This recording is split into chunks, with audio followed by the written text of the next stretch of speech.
ঘুমাচ্ছ? না স্যার, ঘুমাইনি, আমি আপনার জন্যই ওয়েট করতেছি স্যার। আচ্ছা, তাহলে বলো, তারপরে বাসায় আসতে অবশ্য আমাদের বাইরে ছিলাম। স্যার খেয়েছেন স্যার? হুম, স্যার কথা তো বলবো স্যার, ভয় লাগতেছে কথা বলতে। বলো। স্যার ওই যে আমাদের আমি স্যার এটা টোটালি হ্যান্ডেলিং আমি করি না, প্রথম থেকে আমি করি না, আমি যা করাই উপর উপর করাই। এখন ওই যে আমাদের আপনি চিনবেন, আমাদের যশোরে ছিলেন না স্যার, ছাব্বিশ ছিল, এখন কুষ্টিয়া ডিবিতে আছে স্যার। হুম, এখন ও তো আমাদের যশোরের ডিবিতে আসতে যাচ্ছে, হুম, এখন বিভিন্ন জায়গায় ও তদবির করার চেষ্টা করতেছে, এবং ও আমাদের এসপি স্যারের সাথেও যোগাযোগ করছে। তা এসপি স্যার ওকে একটা অ্যামাউন্টের কথা বলেছে যে এই অ্যামাউন্ট দিলে ও আসতে পারবে যশোরে। কত চাইছে? এসপি নাকি বলছে 30-এর কথা। হ্যাঁ, এসপিরে 30 দিতে হবে। হ্যাঁ, এসপিরে 30 দিতে হবে। তা ও বলেছে কি যে স্যার আমার যদি 30 থাকতো তাহলে তো আমি এখন মানে সিঙ্গাপুর থাকতাম, এই কথা বলছে সাব্বির। সাব্বির অনেক কান্নাকাটি করতেছে, এরপরে বলছে যে আমার স্যার একটু যদি 15-ই মধ্যে করে দিতে পারতেন, এই কথা নাকি আমাদের এসপি স্যারকে বলেছে, আমি স্যারকে। স্যার ও এটা সাব্বির ভালো হবে না, সাব্বির আমি চিনি, ও আমার কাছে ছিল খুব।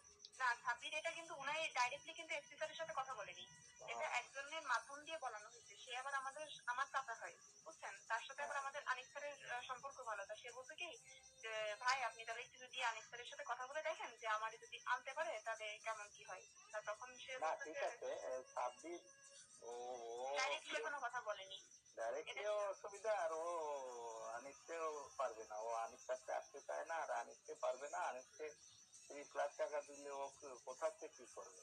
আরো তো জায়গা আছে, তাই না? এটা তো আশ্বস্ত করছে আনিস স্যার তাকে। আনিস বলছে যে এত দিলেই আসতে পারবে, এত দিলেই আসতে কি হবে? ডিআইজি পোস্টিং না দিলে তো আসতে পারবে না। হ্যাঁ, এখন তারপরে আমি তো তারপরে বলছি যে আমি মনির স্যারের কথা তো স্যার আপনাকে বলছি যে ওনারটাই রাখবো, আপনাকে আমি কোথাও আমি ছোট হয়ে দিতে একই কথা, এসপি যদি 30 নেয় ডিআইজি নেবে কত? না, এটা তো তার বক্তব্য। এখন ও তো 30-এ রাজি হচ্ছে না, ও বলছে যে আমি যদি ওরে না দেওয়া ভালো ওরে, কারণ ও মানুষের পর্যায়ে পড়ে না, ও খুব দুষ্ট লোক।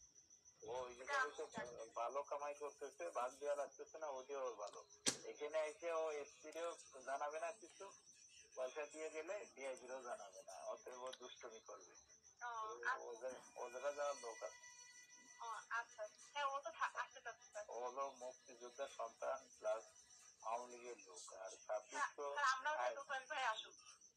প্রোফাইল দাও, প্রোফাইল ভালো ছিল, প্লাস সাপোর্ট দেওয়া। প্রোফাইল আমার সাথে আছে, ওই এক্সপিরে বলে ওটা করা যাবে। আর তারপরে কোথায় কারো কি খেলা এনে কেন করবে, তুমি ভালো থাকবে, তোমার সাথে কথা বলি। হ্যাঁ, আমার ওই যে আমার ফোনে রিচার্জ নাই, যার কারণে আমার ফোনে যে রিচার্জটা আছে ভিডিও কল হবে না, অডিও কল হবে। অডিও হবে, ভিডিওতে আর আসবে না। তুমি শুধু আমার বেশি প্রশংসা করছো, তোমার করার সুযোগ দেওনি। তুমি অনেক সুন্দর, তোমার এই ফিগার অনেক সুন্দর। ফিগার নিয়েই পড়ে থাকলে আর কিছু আর বলবে না। না, ফিগার অনেক সুন্দর, চেয়ার অনেক সুন্দর, এত বড় টল ফিগার। আমার লম্বা মেয়েদের পছন্দ বেশি। হ্যালো হ্যালো, শুনছি।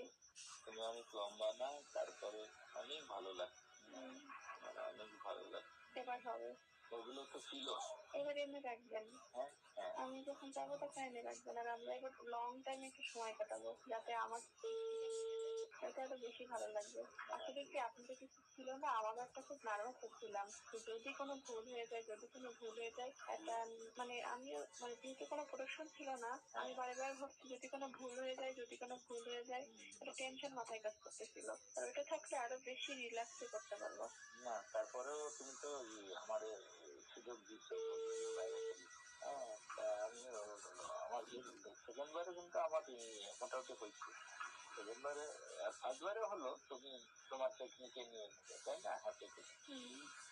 আর সেকেন্ড বারে হচ্ছে ওইটা বিছানায় করছি, আমি না ওই বিছানায় তো আছে, সালারা তো পাল্টাইনি, ওরা বুঝবে কি।